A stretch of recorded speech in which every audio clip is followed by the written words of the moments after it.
Hi folks, in today's video we're going to be getting our shower tray and enclosure all fitted and sorted. First job is going to be sealing, so let's make a start on that.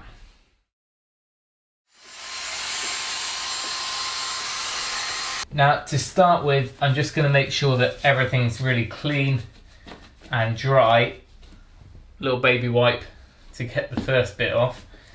If it's particularly greasy or grimy or you're doing a re-silicone job, then a bit of methylated spirits is a good way to go to get it really clean and dry, and that'll evaporate off before you start anyway.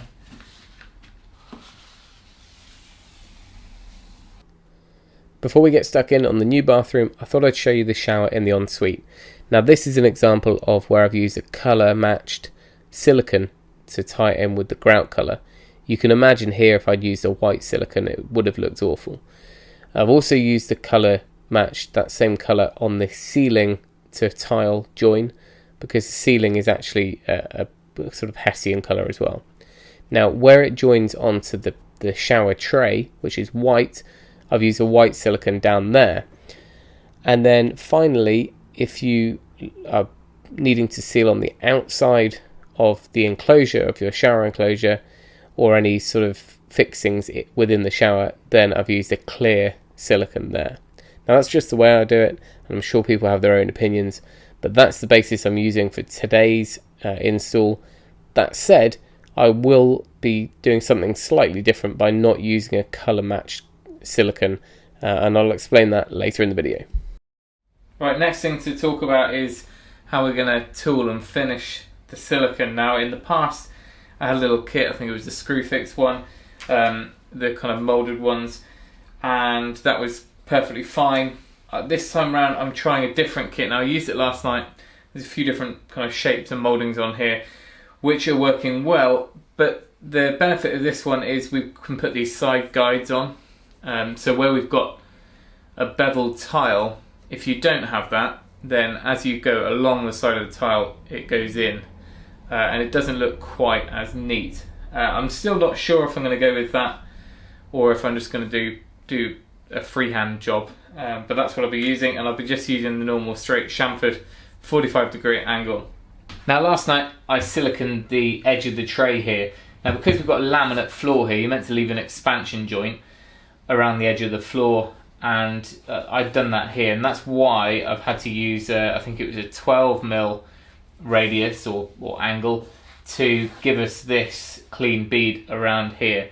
Now yes, it's going to restrict the fact that we left the gap there slightly, but there's a bit of flex in the silicone, and also we've got the expansion gap everywhere else is left free in the room, so hopefully that's not going to cause any issues, and I'd rather do that than have to use a scotia or something over the top there which I couldn't guarantee a seal. Remember, this is a completely waterproof bathroom grade flooring, so it's not your regular laminate. Now I'm just having to play around with these now, and like I said, one benefit of having this guide on there is that if you didn't have it, your tool would tend to kind of step in and then out and in and out, and it just doesn't look as tidy, but it does make sure that the contact is everywhere. Whereas if we put this guide on, as we go across there's actually going to be a gap, so you'd have to go back in afterwards and finesse that. So maybe we'll do one of each and see what the benefit is. Now we've got decent quality sealant and plenty of toilet roll. Now some people still will go ahead and spray it with water or soapy water or dip this in soapy water, and I've done all those methods, but if these are nice and clean and you put a sensible sized bead down there, you shouldn't need any of that at all, or personally I don't find you need it, and we can get a nice clean finish without it, he says.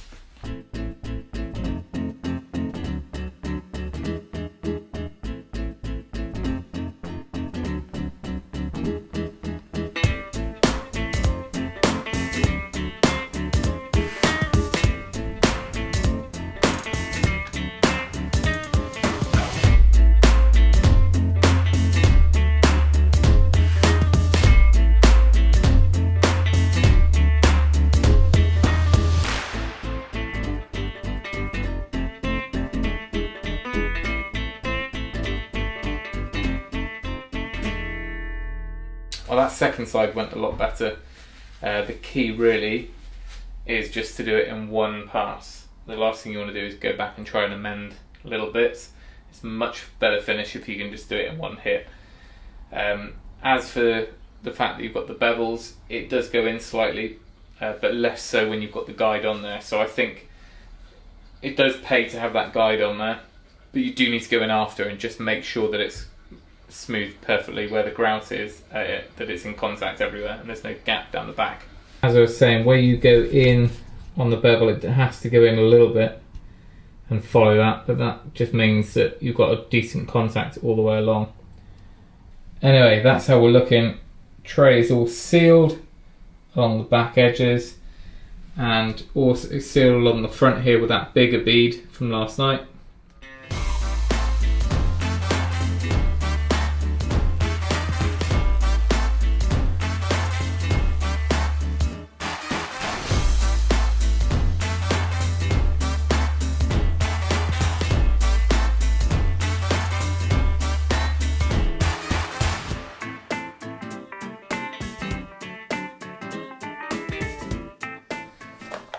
I'm not quite sure where we got with that video.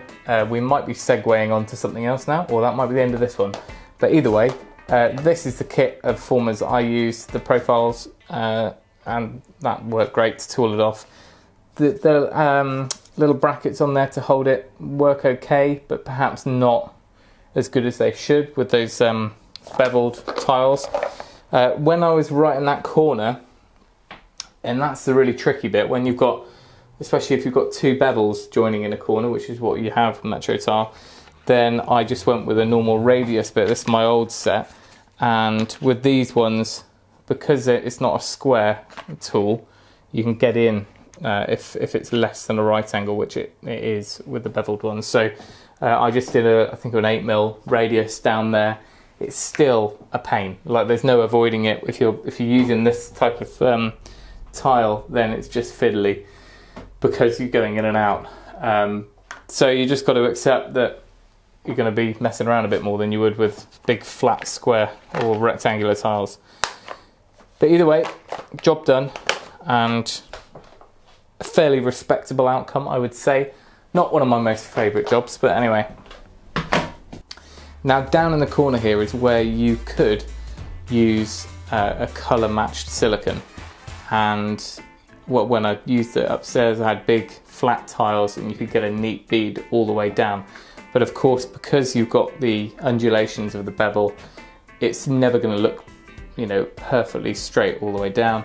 And if you were to do that in the grey, I fear that it might show up those kind of, not imperfections, but ins and outs a little bit more.